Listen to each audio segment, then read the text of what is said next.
तो देखो इसमें हम क्या देखेंगे, इफेक्ट्स ऑफ फॉल्ट। ठीक है, मैंने ये सब आपको पहले ही बता रखा है, लेकिन एक बार ब्रीफली डिस्क्राइब कर देती हूँ मैं। देखो, जो मोस्ट डेंजरस अपना फॉल्ट होता है वो सिस्टम में, वो होता है शॉर्ट सर्किट। ठीक है, तो उसके कारण क्या क्या हम मतलब कॉज इफेक्ट हो सकता है वो मैं आपको बता रही हूँ। देखो, अगर बाय द वे जैसे कुछ बहुत हैवी शॉर्ट सर्किट करंट अगर फ्लो करने लगेगा तो क्या होगा, उससे अपना इक्विपमेंट्स क्या हो जाएगा, जल सकता है, राइट। और वो क्या हो सकता है, मान लो कि एक पर्टिकुलर पार्ट में किसी इक्विपमेंट में क्या हो गया, शॉर्ट सर्किट आ गया, उसके कारण क्या होने लगेगा, बहुत हैवी करंट फ्लो होने लगेगा, राइट। तो अगर हैवी करंट फ्लो हो रहा है तो अगर हमने उसे क्या किया, अगर हम उससे ऑपरेट नहीं कर रहे, मान लो कि रिले हमने नहीं लगा रखा है और किसी पर्टिकुलर सेक्शन में हमारा शॉर्ट सर्किट करंट अकर हुआ है और हमने रिले नहीं लगा रखा है, तो हमें तो पता तो चलेगा नहीं, राइट। तो हम क्या, अगर ठीक है पता चल भी जाता है तो हम पर्टिकुलर सिस्टम को तो हटा नहीं सकते क्योंकि हमने रिले और सर्किट ब्रेकर नहीं लगा रखा है। तो हमें क्या करना पड़ेगा, पूरा सिस्टम शट करना पड़ेगा, राइट। तो ऐसा तो हम कर नहीं सकते। ठीक है, इन केस अगर हम नहीं करते हैं तो ये क्या कर देगा, अपने इक्विपमेंट्स को क्या डैमेज करेगा एंड अदर एलिमेंट्स को भी क्या कर सकता है, ओवर हीटिंग हो सकती है, राइट, या फिर वो भी बर्नआउट हो सकता है। ठीक है, अगर दूसरा रीजन देखो क्या होता है, अगर शॉर्ट सर्किट बहुत ज्यादा बढ़ गया तो क्या होगा, अपने आर्क वगैरह जनरेट होने लगेंगे। ठीक है, तो क्या होता है, हजार्ड आ सकता है, फायर्स वगैरह मतलब आग पूरे सिस्टम में अपनी लग सकती है। ठीक है, अगर हमने उसे उस फायर को स्प्रेड होने से नहीं रोका तो अपना क्या पॉसिबिलिटी क्या है कि अपना जो एक पार्ट में तो जिस पार्ट में तो फॉल्ट आया उसमें तो अपना आग लगा ही है, तो वो क्या हो जाएगा, फायर स्प्रेड हो जाएगा other parts of power system, right. ठीक है, तो क्या होता है कि अगर हमने इस फॉल्ट को क्विकली आइसोलेट नहीं किया, इस फॉल्टी पार्ट को क्विकली आइसोलेट नहीं किया, तो क्या हो जाएगा, पूरे सिस्टम में अपना फायर जो है वो स्प्रेड आउट हो जाएगा। ठीक है, देखो थर्ड क्या हो सकता है, और क्या रीजन हो सकते हैं, अगर बाय द वे जैसे क्या हो सकता है, वोल्टेज अगर डिक्री मान लो पर्टिकुलर ट्रांसमिशन लाइन में अगर कुछ फॉल्ट आता है तो उससे क्या हो जाएगा, अपना शॉर्ट सर्किट फॉल्ट आता है तो क्या हो जाएगा, अपना उसका करंट क्या हो जाएगा, इंक्रीज हो जाएगा, राइट। उसके कारण क्या हो जाता है, वोल्टेज डिक्रीज हो जाता है, तो वो तो उसके सिस्टम का भी होगा ही, लेकिन और सब सिस्टम क्या होते हैं, आपस में इंटरकनेक्टेड होते हैं।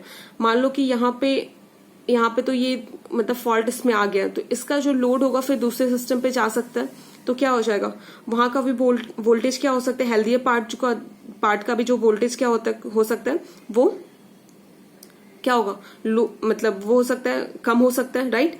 उससे क्या होगा कि लॉस ऑफ इंडस्ट्रियल लोड भी हो सकता है। मान लो कि हम कहीं पावर सप्लाई कर रहे हैं और बीच में फॉल्ट आ गया, तो जो बाकी की जो इंडस्ट्रियल लोड्स है तो क्या उसमें तो लोड में तो कमी आएगी ना, क्योंकि वोल्टेज अपना क्या हो जाएगा, कम हो जाएगा, राइट।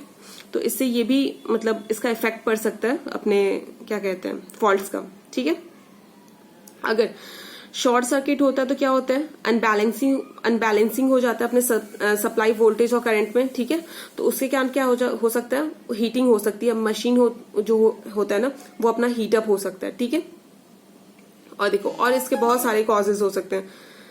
अगर मान लो कि इससे क्या हो सकता है, अगर लॉसेज हुए तो क्या होता है, सिस्टम की स्टेबिलिटी क्या होती है, हमारी गड़बड़ हो जाती है, अनस्टेबल हो जाता है हमारा सिस्टम। ठीक है, पहले तो स्टेबली नॉर्मल कंडीशन में काफी स्टेबल वे में वो वर्क कर रहा होता है, लेकिन जैसे ही एबनॉर्मलिटी आती है, जैसे ही कोई फॉल्ट आता है तो अपना क्या हो जाएगा, करंट इंक्रीज होगा, वोल्टेज डिक्रीज होगा। ठीक है, तो वो क्या हो जाता है, सिस्टम अनस्टेबल हो जाता है। ठीक है, दे में लूज ऑफ सिस्टम स्टेबिलिटी। ठीक है, और देखो अब क्या होता है कि जो इंडिविजुअल जनरेटर्स होते हैं पावर सिस्टम में, ठीक है, तो वो भी क्या हो जाएगा, वोल्टेज डिक्रीज होगा तो क्या हो जाएगा, दे में ऑल्सो लूज सिंक्रोनिज्म। ठीक है, तो वो क्या हो सकता है, उसके कारण क्या होगा, अपना सिस्टम शट भी हो सकता है। ठीक है, तो इतना तो हम बेयर नहीं कर सकते ना कि हाँ कि चलो सिंक्रोनिज्म एक जनरेटर में फॉल्ट के कारण पूरा सिस्टम शट कर दो। ठीक है, तो उससे क्या हो जाएगा, अपना पूरा पावर सप्लाई कट हो सकता है। ठीक है, तो ऐसा हम नहीं कर सकते, इसीलिए हम क्या यूज करते हैं, प्रोटेक्टिव रिलेज यूज करते हैं।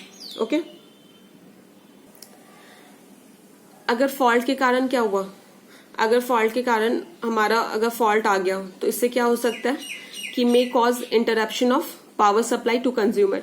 अगर मान लो एक पार्ट में हमारा फॉल्ट आता है और हम उसे छोड़ देते हैं, उसे हम क्लियर आउट नहीं करते हैं। ठीक है, हमने प्रोटेक्टिव रिले नहीं लगाया, सर्किट ब्रेकर नहीं लगाया। ठीक है, अगर हमें चलो पता भी चल जाता है कि हाँ इस पार्ट में फॉल्ट है तो हम क्या करेंगे, पूरा सिस्टम ही हमें हटाना पड़ेगा, क्योंकि हमें सर्किट ब्रेकर तो लगा नहीं रखा है कि उस पर्टिकुलर सिस्टम को, जिसमें फॉल्टी सिस्टम है, उसे डिस्कनेक्ट कर सके। तो हमें क्या करने का, पूरा सिस्टम ही बंद कर देना पड़ेगा।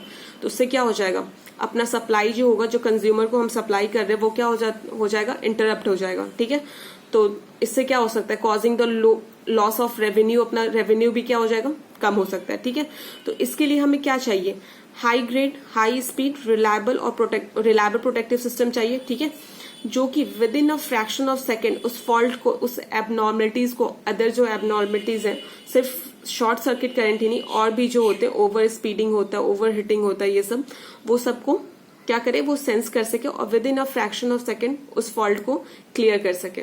मतलब सर्किट ब्रेकर को कमांड देके उस फॉल्टी पार्ट को हेल्दी पार्ट से क्या कर सके, सेपरेट कर सके। राइट, ठीक है।